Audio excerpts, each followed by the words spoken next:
before the Incas. Its people were called the Tiwanaku, and they existed where Bolivia lies today.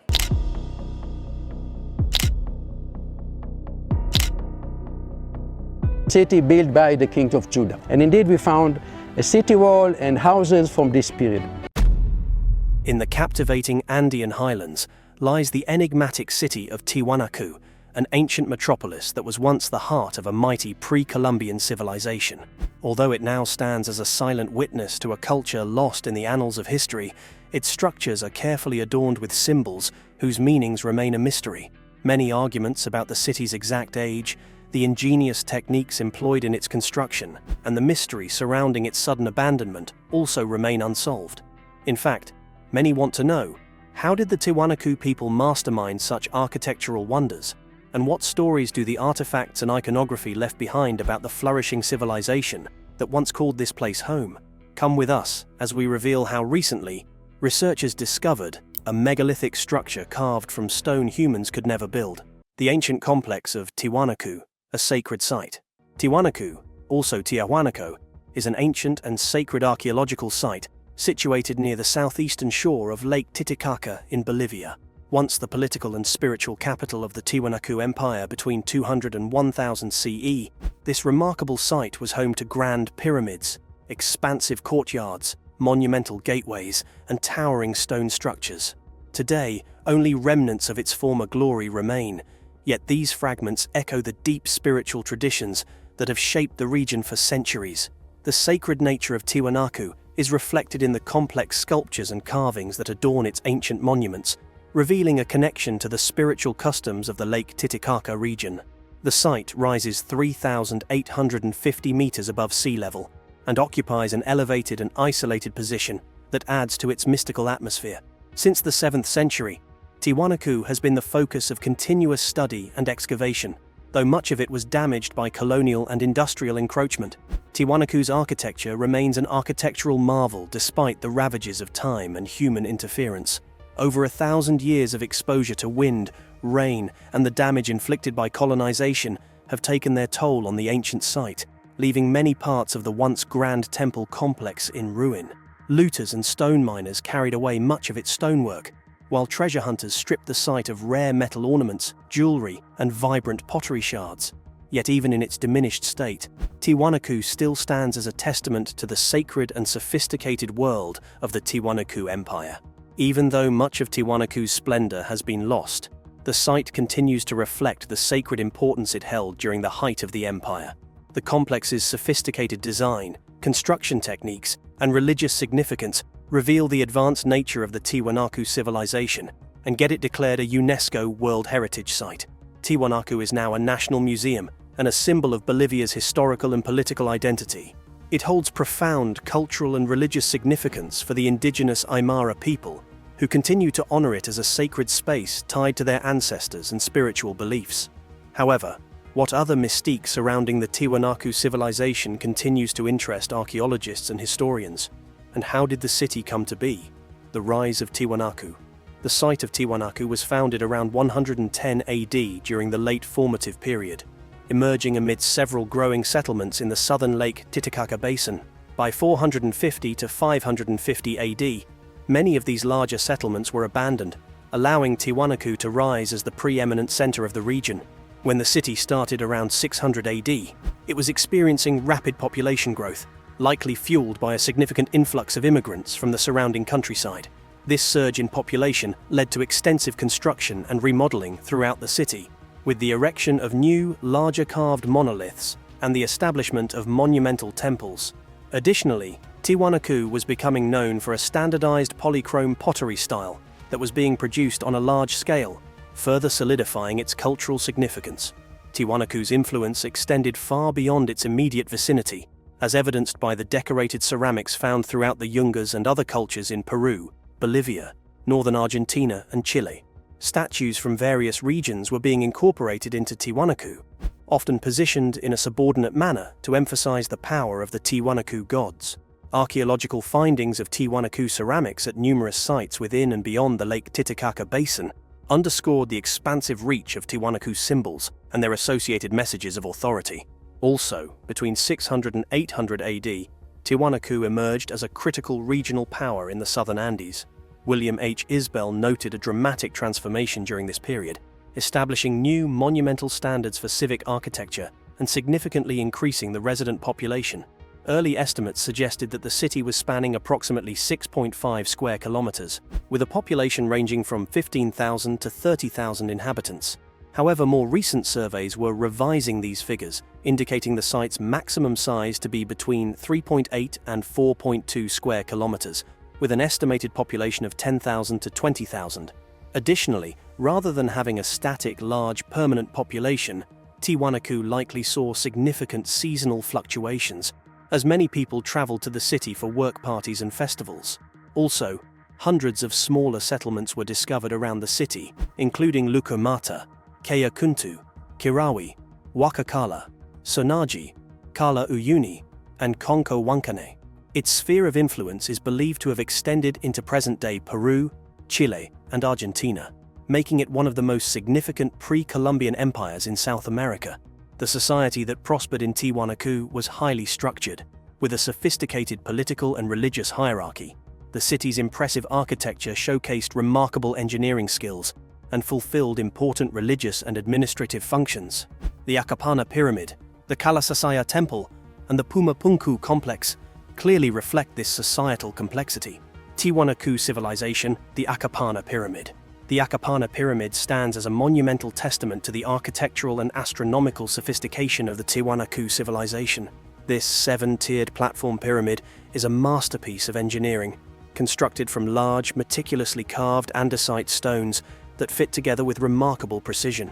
These stones are not only a testament to the advanced masonry skills of the Tiwanaku, but also reflect their ability to manipulate heavy materials in complex construction projects.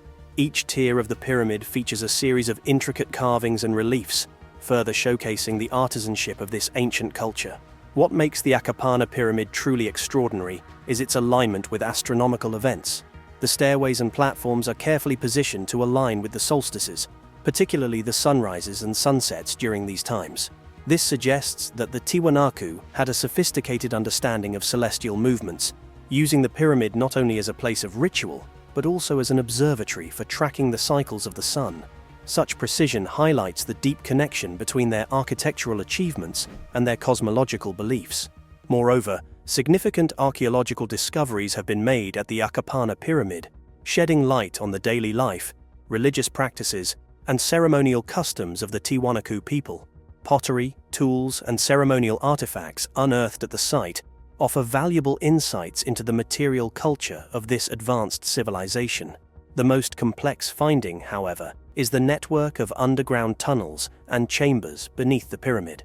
These subterranean spaces are believed to have had ceremonial purposes, with some adorned with carvings and murals, indicating their importance in religious or ritual activities. Some archaeologists speculate that these chambers might have also been used for storage, or even as living quarters for priests or other figures of authority. The Puerta del Sol, meaning Gateway of the Sun, is a significant and iconic structure located on the eastern side of Tiwanaku, within the courtyard of the Temple of Kalasasaya. This monumental gateway is adorned with intricate petroglyphs that depict a variety of figures, including both humans and animals. Scholars believe that the Puerta del Sol served not only as a ceremonial entrance, but also as a sophisticated solar-lunar calendar, reflecting astronomical knowledge that would later resonate within Aymara and Inca traditions. The gateway is part of a larger annual calendar system, which includes a stone wall with 11 pillars. These pillars are strategically aligned to track the sun's setting along the horizon throughout the year, marking key astronomical events such as the winter and summer solstices, as well as the spring and autumn equinoxes. The symbols carved on the lowest row of the Puerta del Sol represent the passage of time throughout the year, while the upper three rows feature the head of a condor, symbolizing the completion of full years. However, the Puerta del Sol stands in a different position today due to human activities such as looting and archaeological exploration. As a result, it is no longer aligned with the pillars and wall as originally designed, diminishing its effectiveness as an astronomical calendar. Despite this dislocation, the gateway remains a powerful symbol of the Tiwanaku civilization's deep connection to celestial phenomena and their sophisticated understanding of time and cycles in nature. Its presence continues to draw the attention of archaeologists, historians, and tourists alike, who are captivated by its grandeur and the mysteries still encoded in its design. The Puerta del Sol remains an emblem of pre-Columbian ingenuity and serves as a testament to the advanced cultural and astronomical accomplishments of the Tiwanaku people. What other pyramid remains a symbol of the Tiwanaku civilization's genius, offering ongoing revelations about their complex society and worldview? The Puerta del Luna. The Puerta del Luna, which means Gateway of the Moon, is a captivating structure located in the northeastern section of Tiwanaku, just beyond the Pouni enclosure. This gateway features symbols that echo those found on the lowest line of the Puerta del Sol, marking the astronomical passage of time. However, instead of the 11 markers seen on the Puerta del Sol, the Puerta del Luna boasts 7 distinct markings, suggesting a different but equally significant calendrical function. Unlike its solar counterpart, the Puerta del Luna has not been as extensively studied, and it lacks a corresponding wall of pillars that would traditionally work in harmony with the gateway. This absence raises curiosity about its intended use and interpretation. Scholars speculate that the symbols may have been designed to be observed directly in relation to the celestial bodies, potentially allowing for a more personal connection with the cosmos. The existence of both the Puerta del Sol and Puerta del Luna underscores the duality present in Tiwanaku's belief system, acknowledging the importance of both Viracocha, the sun deity, and Mamakila, the moon goddess. This duality reflects the cultural recognition of the balance between masculine and feminine energies, as well as the cycles of day and night. However, it remains uncertain whether the Puerta del Luna stands in its original position, further adding to the mystery surrounding this gateway. The intrigue and lack of concrete evidence about the Puerta del Luna only enhance its allure, drawing researchers and enthusiasts eager to unravel its secrets. The Kalasasaya Temple of Tiwanaku. The Kalasasaya Temple, whose name translates to stopped stones, is a striking example of Tiwanaku architecture, rich in symbolism and cultural significance. This temple, which measures 393 by 426 feet, that is 120 by 130 meters, is a low platform mound that features a vast courtyard surrounded by towering stone walls. Much like other monumental structures at Tiwanaku, Kalasasaya is designed with a large staircase on its eastern side, which leads to a central sunken court. This design reflects Tiwanaku's mastery of spatial organization and ceremonial architecture. The walls of the temple are particularly notable for their construction. They are built from alternating sandstone pillars and sections of smaller, tightly fitted ashlar masonry, creating a rhythmic and visually striking pattern. This combination of large monolithic stones and smaller, precision-cut blocks showcases the advanced masonry skills of the Tiwanaku builders, who were able to create both functional and aesthetically compelling structures. One of the most remarkable features of the Kalasasaya temple is the line of tenon heads embedded in its outer walls. These stone heads, reconstructed in modern times, are carved in diverse styles, suggesting that they may have symbolized the various communities and peoples the Tiwanaku Empire had conquered or integrated into their realm. The tenon heads reflect the cultural and political reach of the Tiwanaku civilization and serve as enduring markers of their expansive influence. The temple itself has been described as an almanac of carved stone by the archaeologist Artur Poznański, indicating that its carvings may have had astronomical or calendrical significance, linking the structure to the Tiwanaku's understanding of time, the cosmos, and ritual practice. The Canalita temple features the monolito ponce. The Canalita temple, which translates to exposed to the dawn, or light of the dawn, is a remarkable site characterized by its carved relief monoliths set within a spacious open area. The temple features imposing square sandstone blocks that weigh around 44,000 pounds, 20,000 kilograms, showcasing the impressive craftsmanship and engineering capabilities of the Tiwanaku civilization. Among the notable features of Canalita is the Monolito Ponce, named in honor of the esteemed Bolivian archaeologist Carlos Ponce Sanguines. This striking statue stands approximately 9 to 10 feet tall, is about 3 meters tall, and is believed by some to depict a shaman holding 2 religious implements. The positioning of the figure's hands varies in relation to these implements, suggesting a ceremonial significance. The face of the monolith ponce is intricately decorated, reflecting the artistic sensibilities and spiritual beliefs of the Tiwanaku people. Pouni, the Palace of the Sarcophagi. Pouni is a significant architectural feature within the Tiwanaku complex, characterized by its large rectangular enclosure that measures 180 by 200 feet, that is 55 by 60 meters. Surrounded by double walls, this structure is notable for its burial chambers, which house the remains of individuals deemed important within the Tiwanaku hierarchy. The design of Pouni reflects the civilization's reverence for its leaders and the elaborate rituals associated with end of life and the afterlife. Again, Pouni demonstrates the advanced engineering skills of the Tiwanaku people with the constructed sophisticated sewage system.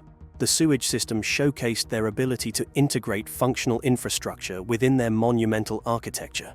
The name Pouni is derived from the Aymara word putu putuni, which translates to where the gaps are, hinting at both the physical construction of the enclosure and its role in the cultural practices of the time.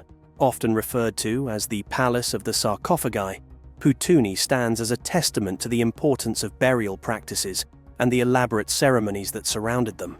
It also reflects the social and political structures of the Tiwanaku civilization, emphasizing the significance of lineage and memory in their culture. Also near the Pouni is Kerikala, meaning stones that burn, or fire stones, which are nice features located close to the Pouni enclosure. These carved pillars were designed to be ignited, providing illumination to the surrounding area. Anyway, what other mysterious part of the Tiwanaku site have archaeologists and historians discovered? The mysterious aura of Puma Punku. The ancient site known as Puma Punku, meaning Gate of the Puma in Quechua, is a captivating 6th century archaeological site within the larger ancient complex of Tiwanaku. It is known for its remarkable craftsmanship and has earned a global reputation for the stunning precision with which its massive stone blocks were cut and positioned. These stones, some weighing several tons, fit together with such accuracy that even modern engineering struggles to replicate the technique. Although believed to have been constructed around 500 to 600 CE, Puma Punku stands as a testament to the sophistication of its builders. The site's complex structures, continuously developed and rebuilt over centuries, reflect the evolving power and ingenuity of the civilization that once flourished there. Each stone bears the mark of a people who understood not just architectural technique, but also how to harmonize their creations with the natural landscape. The mysterious aura of Puma Punku is undeniable. When the Inca first stumbled upon its ruins nearly a millennium later, they were in awe. The site was so awe-inspiring, with its enormous gateways and intricately carved blocks, that they believed it to be a place where the gods themselves had created the world. In fact, standard academics believe it was created by the Bronze Age Tiwanaku people between 1,000 and 2,000 years ago, but they ignore the fact that bronze tools cannot cut the stone at Puma, which Canadian geologist Susan Moore believes is granite. However, some other archaeologists believed the stone to have been quarried from the dormant volcano called Cerro Capia, which is just across the Peruvian border, some 70 kilometers away. However, how the stone was transported, with some pieces weighing at least 20 to 30 tons, is unknown. It was recently discovered that the stone is very magnetic. Researchers observed that when using a compass, it behaved erratically near certain grey stones. Additionally, measurements taken with a Tesla meter indicated magnetic readings up to 20 times higher than those of the natural environment. The magnetism appeared to be somehow connected to the shapes and surfaces of the cut blocks. Interestingly, other stones found at Puma Punku, such as the red sandstone from a quarry about 15 kilometers away, do not appear to have any magnetic properties. This raises the question, did the original builders intentionally choose the grey granite for its magnetic properties, or was it simply a coincidence? Tiwanaku had a booming economy. Tiwanaku's strategic location between Lake Titicaca and the arid highlands provided essential resources that shaped its economy. The area was rich in fish, wild birds and plants, while also offering prime herding grounds for camelids, particularly llamas. The Tiwanaku economy thrived on the exploitation of Lake Titicaca's resources, the herding of llamas and alpacas, and organized farming utilizing innovative raised field systems. Their diet consisted of llama meat, potatoes, quinoa, beans, and maize. Given the variable climate at high altitudes, food storability became crucial, leading to the development of technologies for freeze-dried potatoes and sun-dried meat. The Titicaca Basin, spanning approximately 200 kilometers, emerged as the most productive environment in the region, benefiting from predictable and abundant rainfall due to the lake's presence. This body of water contributed to a warmer temperature and more humid environment, in stark contrast to the dry altiplano to the east. The basin's unique landscape offered numerous water sources, including natural springs and rivers like the Tiwanaku River. These abundant water resources were vital for the Tiwanaku culture, enabling the development of fertile agricultural land through extensive irrigation projects such as raised fields, terraces, and cochas. The Tiwanaku culture pioneered distinctive farming techniques, notably flooded raised field agriculture, or sukakulu. This method, alongside irrigated fields, pastures, terraced plots, and artificial ponds, became integral to regional agriculture. Water from the Katari and Tiwanaku rivers irrigated raised fields covering up to 130 square kilometers. In the Titicaca Basin, these large planting platforms typically ranged from 5 to 20 meters, 16 to 66 feet in width, and extended up to 200 meters, that is 660 feet in length. The artificially raised planting mounds were separated by shallow canals filled with water, which not only supplied moisture for crops, but also absorbed solar heat during the day. This warmth was gradually released during the cold nights, providing thermal insulation against the region's frosty conditions. Similar landscape management techniques have been observed in the Llanos de Moxos region, suggesting a shared agricultural heritage. Over time, these canals also facilitated the farming of edible fish, with the nutrient-rich sludge from aquatic plants dredged to fertilize crops. The Tiwanaku Terrace. The Tiwanaku civilization was believed to have employed a highly advanced agricultural technique known as terracing to make the most of their challenging mountainous landscape. These terraces, carefully built into the slopes of hills and mountains, served multiple purposes that were crucial for sustaining life in the high-altitude region. One of the most significant benefits was their ability to capture and distribute water year-round, drawing from reservoirs located at higher elevations. This made the terraces remarkably efficient in managing water, even during dry seasons. By converting steep hillsides into step-like structures, the Tiwanaku expanded the amount of arable land in a region where space for agriculture was otherwise limited. These terraces not only increased the land available for farming, but also helped protect crops from frost, a common threat in the higher altitudes. Most importantly, they excelled at retaining water, ensuring that crops could thrive despite the challenging environment. Unfortunately, modern agricultural practices have altered these ancient terraces. Over time, the walls of these step-like structures were removed to facilitate plowing and to accommodate changing property lines. This has led to increased erosion and the gradual degradation of the once stable, carefully engineered slopes. Despite these changes, the remnants of the Tiwanaku terraces still offer a glimpse into the ingenuity and adaptability of this ancient civilization. The Tiwanaku Cochas. The Tiwanaku civilization developed an ingenious agricultural technique called cochas, or sunken basins, which played a crucial role in their ability to thrive in the harsh Andean environment. These cochas are essentially shallow, sunken regions of land that were interconnected by a network of canals, forming a system of mini reservoirs.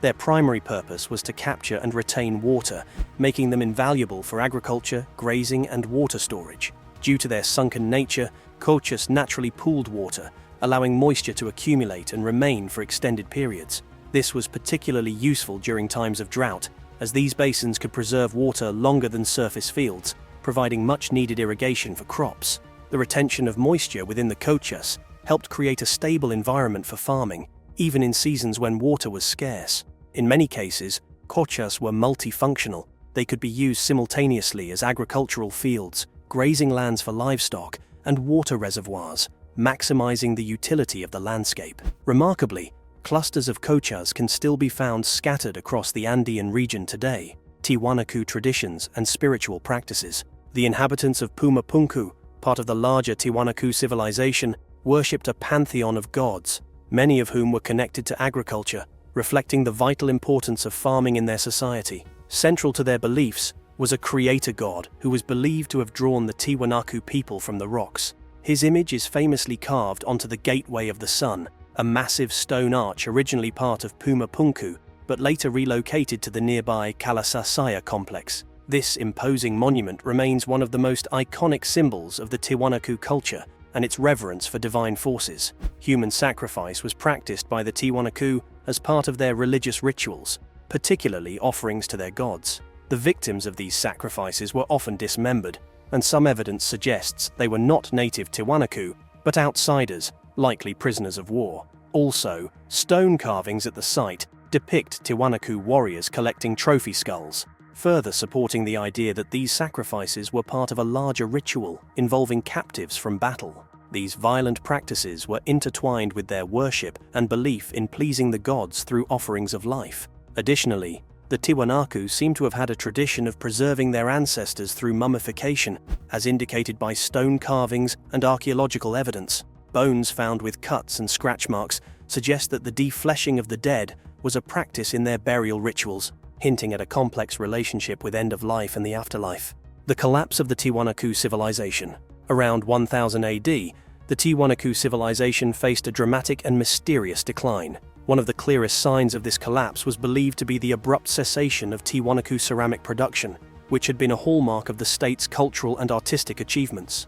Over a relatively short period, the Tiwanaku capital and its largest colony, Moquegua, were abandoned. By 1150 AD, the once thriving urban core and agricultural systems had deteriorated, marking the definitive end of the Tiwanaku state. However, some also attribute the collapse of Tiwanaku to environmental factors, particularly the failure of the sophisticated raised field agriculture, which was due to a prolonged drought.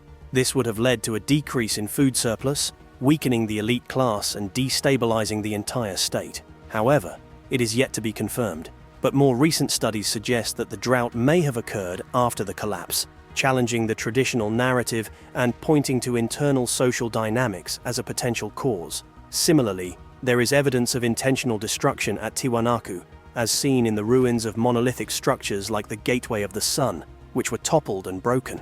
The Pouni complex, one of the elite areas of the capital, was burned, and large storage jars were found smashed, indicating an event of violent destruction, followed by the abandonment of the site. Similar patterns of abandonment were observed in Tiwanaku colonies, such as Moquegua and Isla del Sol, suggesting that this was not an isolated incident, but part of a broader systemic collapse. One theory proposes that the collapse of Tiwanaku triggered a southward migratory wave, influencing the Mapuche society in present-day Chile. Linguistic evidence shows that the Mapuche language absorbed many loanwords from Puquina, the language spoken by the Tiwanaku people. Words like Antu, meaning the sun, Cuyen, meaning the moon, and Nuke, meaning the mother, point to cultural interactions between these groups. Additionally, agricultural techniques, such as the raised fields of Budi Lake and canalized fields in the Lumaco Valley, may have spread southward with migrating Tiwanaku populations. Tiwanaku still remains a mystery. Despite extensive archaeological research, Tiwanaku remains a puzzle, shrouded in profound mysteries and captivating theories. One of the most enduring puzzles is the remarkable achievement of the Tiwanaku people, who, without iron tools or the wheel, managed to construct monumental structures that still astound modern observers. The massive stones used in these edifices, some weighing over 100 tons, were quarried from locations several kilometers away. The precision with which these stones were cut and fitted together speaks to a high level of technical skill and sophisticated knowledge.